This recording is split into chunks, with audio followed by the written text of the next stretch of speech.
Minhas companheiras, meus companheiros, minhas amigas e meus amigos. Sou o professor Ronildo, diretor da Secretaria de Comunicação do Simproja, do Sindicato dos Trabalhadores e Trabalhadoras em Educação do Jaboatão dos Guararapes.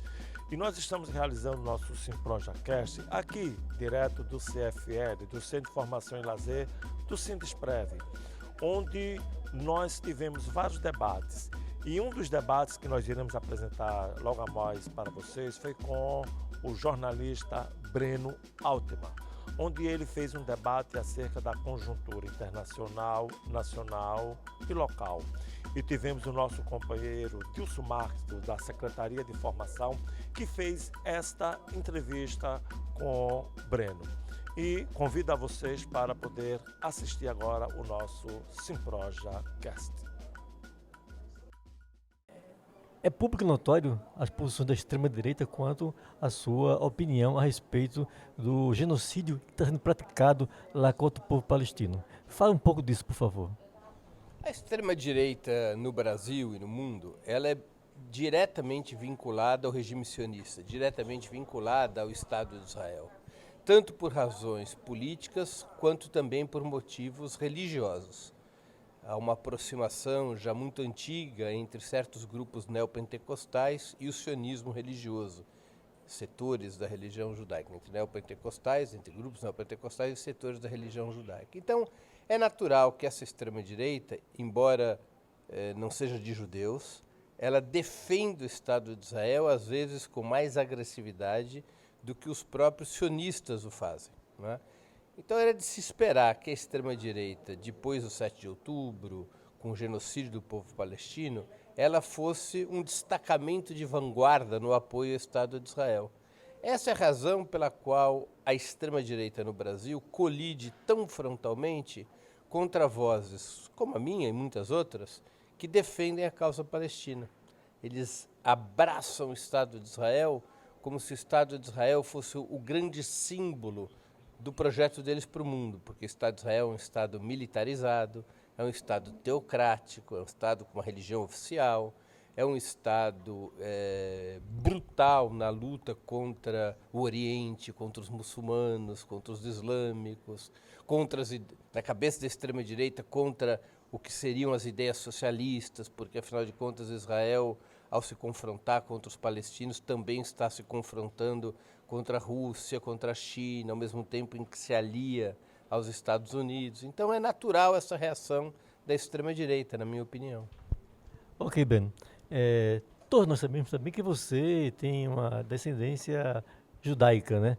E todos se perguntam, né? Por que nesse conflito histórico eterno entre Israel e o povo palestino, nesse caso específico, agora nesse momento histórico que nós estamos vivendo, né, desse genocídio praticado pelo governo de Benjamin Netanyahu, porque você é judeu, né, assuma uma defesa assim tão fortemente, contundente em defesa do povo palestino?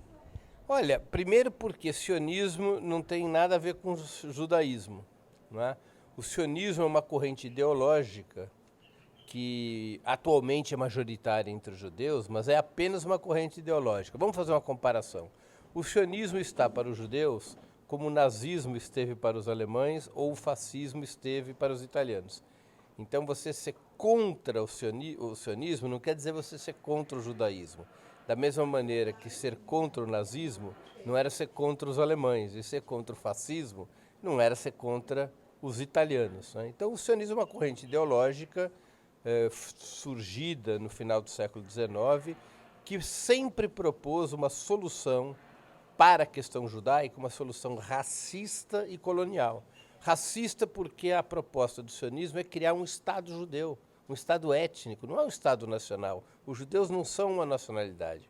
Os judeus deixaram de ser uma nacionalidade há 20 séculos, quando foram expulsos da atual Palestina, não é? Ali os judeus deixaram de ser uma nacionalidade, se espalharam pelo mundo e se inseriram em múltiplas nacionalidades. Mas o sionismo propõe a criação desse Estado étnico, de um Estado judaico, e propõe que esse Estado seja construído na Palestina, da onde, repito, os judeus foram expulsos há 20 séculos. Mas um território no qual os palestinos, no final do século XIX, quando surgiu o sionismo, os palestinos eram ampla maioria, os palestinos de fé muçulmana eram ampla maioria. Então, para poder construir esse Estado racista judaico na Palestina, o sionismo necessariamente acabou se transformando numa corrente colonial, com o objetivo de expulsar, submeter e, no limite, exterminar o povo palestino que ocupava aquele território.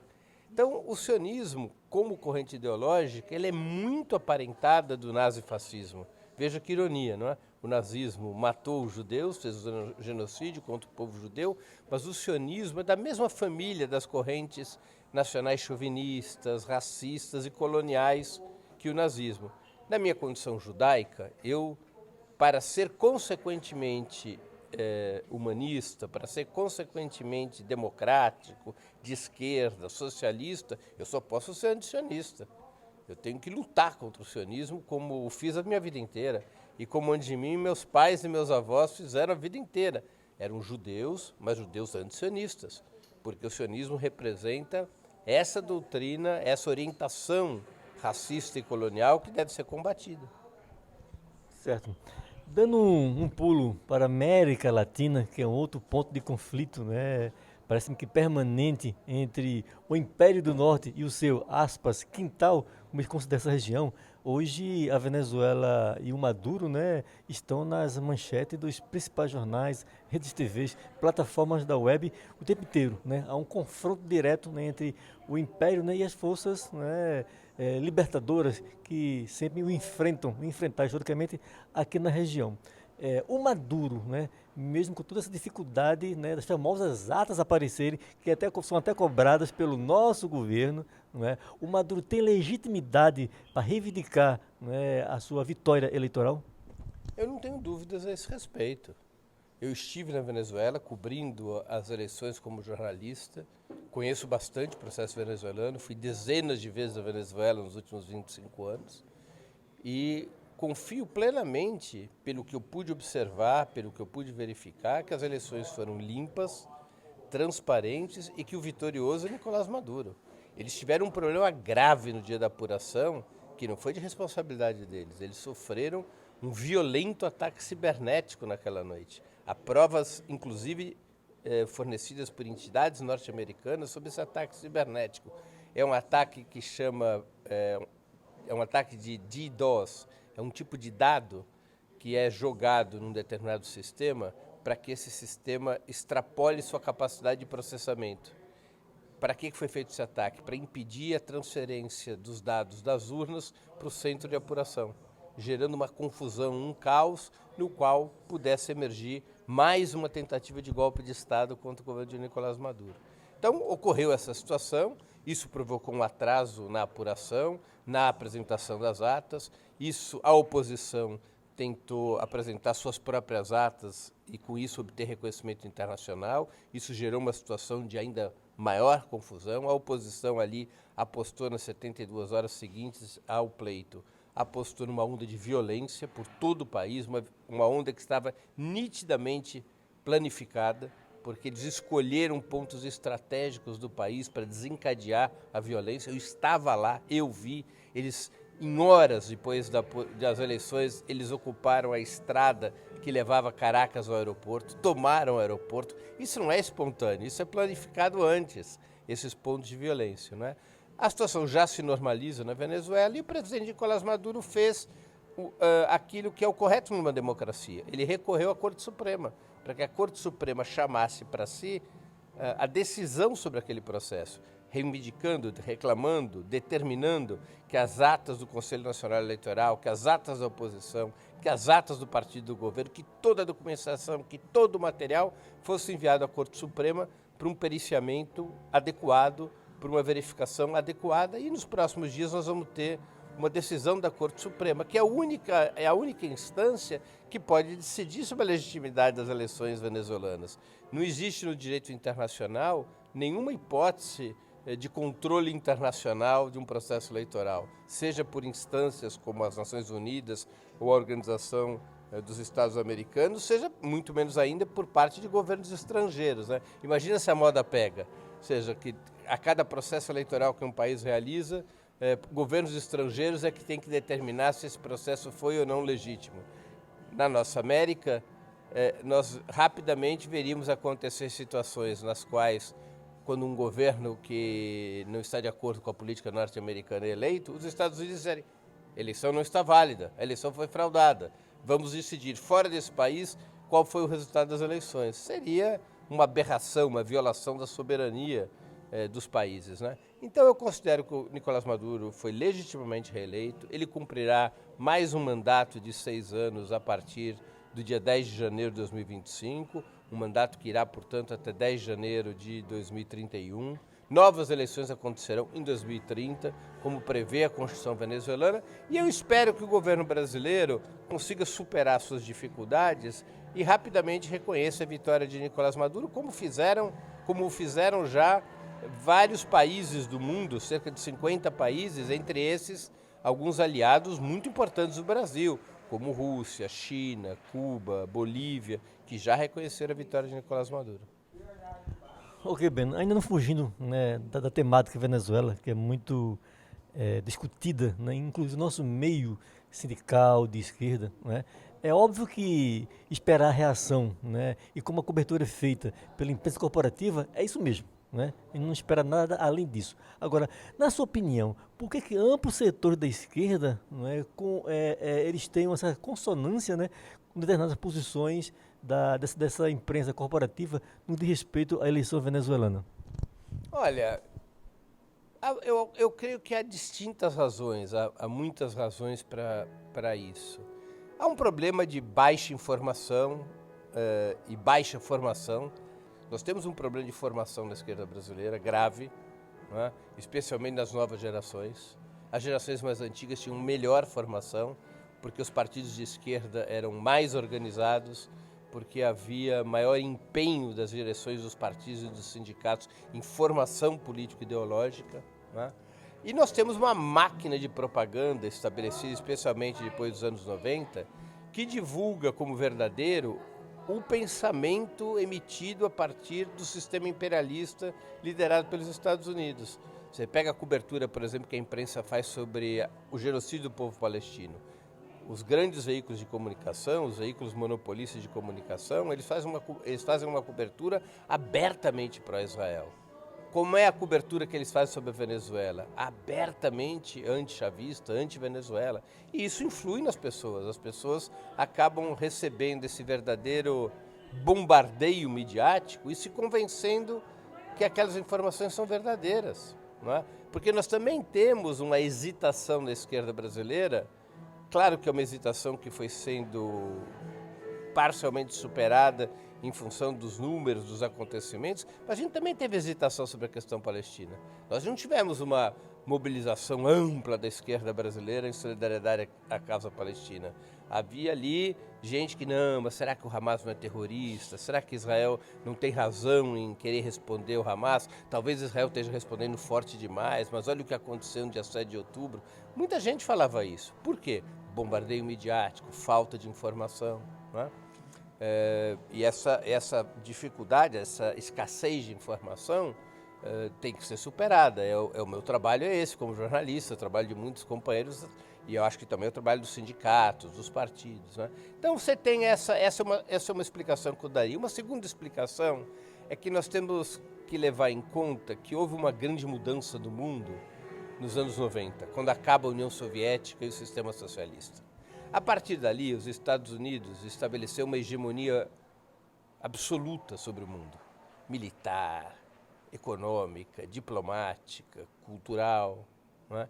E essa hegemonia, tão avassaladora depois do fim da União Soviética, levou muita gente de esquerda a considerar que o projeto de esquerda, o socialismo, tinha sido derrotado, que não havia jeito, que a única forma possível da vida social era a forma capitalista, a democracia liberal, a economia capitalista de mercado, que essa era a última estação da história, que não havia uma outra estação depois daquilo. E esse derrotismo fez com que a esquerda, que antes enfrentava as ideias do sistema imperialista, as ideias liberais, as ideias burguesas, a esquerda abdicasse de fazer isso a partir de então, por conta desse derrotismo, porque já que o mundo é assim e nada poderá mudá-lo, o nosso papel seria melhorar esse mundo e não mais transformá-lo. Então esse derrotismo na esquerda faz com que a esquerda fique vulnerável à propaganda imperialista, essa propaganda pró-Israel, anti-Venezuela, anti-China, anti-Cuba. Não é? Ela está vulnerável, é como se o sistema imunológico da esquerda tivesse sofrido uma queda vertiginosa. Não é? E aí, sem um sistema imunológico adequado, que era dado pela base ideológica anterior, sem esse sistema imunológico, a esquerda ficou muito influenciada pelas ideias liberais. E isso faz com que as pessoas adotem opiniões completamente desprovidas de lastro histórico. Não é? Então, por exemplo, os Estados Unidos são uma democracia, a Venezuela é uma ditadura? Como assim? Os Estados Unidos são um sistema de partido único com duas alas, os democratas e os republicanos. Os Estados Unidos são uma república, mas uma república plutocrática. Plutocrática quer dizer o poder do dinheiro. O capital determina o sistema político norte-americano, subjugando os direitos e as liberdades formais. Há liberdades formais nos Estados Unidos, mais do que na Venezuela? Sim, há mais liberdades, porque os Estados Unidos não têm nenhum país ameaçando sua soberania. A Venezuela, no entanto, embora tenha menos liberdade que os Estados Unidos, porque teve que restringir as liberdades diante de tantos ataques que os Estados Unidos realizam contra a Venezuela, ou diante de tantas tentativas de golpe de Estado que a extrema-direita organiza na Venezuela, foram 7 tentativas de golpe de Estado desde 1999. Se nós contarmos a atual, que também é uma tentativa de golpe de Estado, é a 8ª. A Venezuela tem, portanto, menos liberdade, porque teve que restringir a liberdade para enfrentar essas tentativas golpistas e essas interferências externas, mas a Venezuela tem mais democracia que nos Estados Unidos, porque o poder do dinheiro não existe, porque o povo se organiza em comunas, porque o povo é consultado o tempo todo a tomar decisões através de referendos e plebiscitos. Agora mesmo, dia 25 de agosto, a Venezuela fará um referendo para decidir, comuna por comuna, quais são os projetos prioritários do governo nacional, onde o governo nacional estará obrigado a investir seu dinheiro.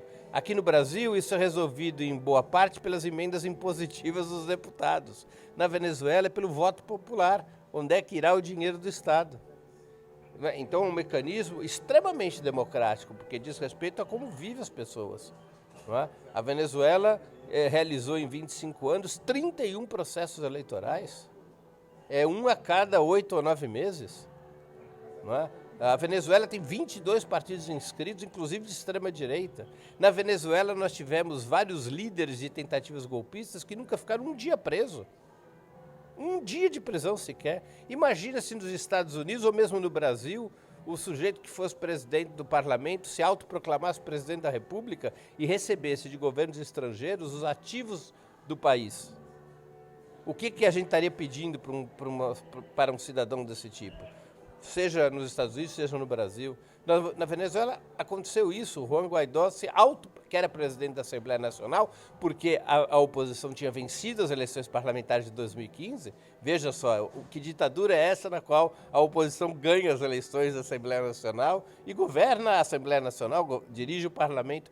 Juan Guaidó se autoproclamou presidente da República. Os Estados Unidos e a União Europeia transferiram para a tutela de Juan Guaidó o ouro venezuelano que estava no Banco da Inglaterra, a propriedade da Citgo, que é uma grande empresa de refinaria, uma grande empresa venezuelana em território norte-americano, proprietária de refinarias e postos de gasolina, transferiu para o Juan Guaidó. Imagina, e esse cidadão Juan Guaidó podia entrar e sair da Venezuela, transitar pelo país, nunca passou um dia na cadeia. Então, eu acho que é um problema de informação da esquerda brasileira. E, por fim, para completar essa minha resposta, que já está longa, eu acho que a esquerda brasileira anda apavorada. Tem muito medo do retorno do bolsonarismo. E aí fica aquele raciocínio assim, não, mas se a gente defender o Maduro, puxa, os Estados Unidos vão ficar contra o Brasil, a Europa vai ficar contra o Brasil, os liberais dentro do Brasil vão ficar contra o PT, contra a esquerda, vai se dividir a frente ampla que foi necessário, que teria sido necessária para derrotar o bolsonarismo, e em circunstâncias assim, puxa, essa história da Venezuela pode também levar a gente a perder voto, vamos nos afastar desse tema, porque senão o bolsonarismo vai crescer. Então também tem esse medo, né? Para finalizar, o chavismo defende um tipo de socialismo do século XXI, né? Parece-me, com a sua fala, né, de que a esquerda brasileira adotou a tática de adaptação ao sistema, não é? É isso mesmo? Eu acho que é uma boa síntese. Eu não diria toda a esquerda brasileira, mas uma parte importante da esquerda brasileira, ela adotou essa perspectiva. Uma perspectiva, o termo que muita gente utilizava nos anos 90 era uma perspectiva melhorista, para se contrapor à perspectiva transformadora. A perspectiva transformadora é romper e mudar o sistema. A perspectiva melhorista é melhorias dentro do sistema.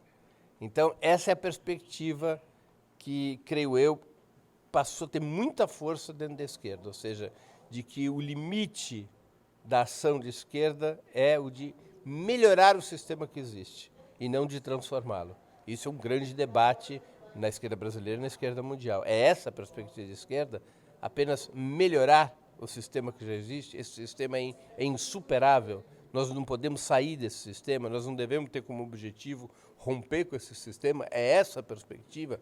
Muita gente acha que sim, outros acham que não, que a esquerda deve ainda manter uma perspectiva de transformação, que a esquerda deve ter uma perspectiva de ruptura, ou, para usarmos um linguajar mais antigo, uma perspectiva revolucionária. O chavismo representa essa perspectiva revolucionária.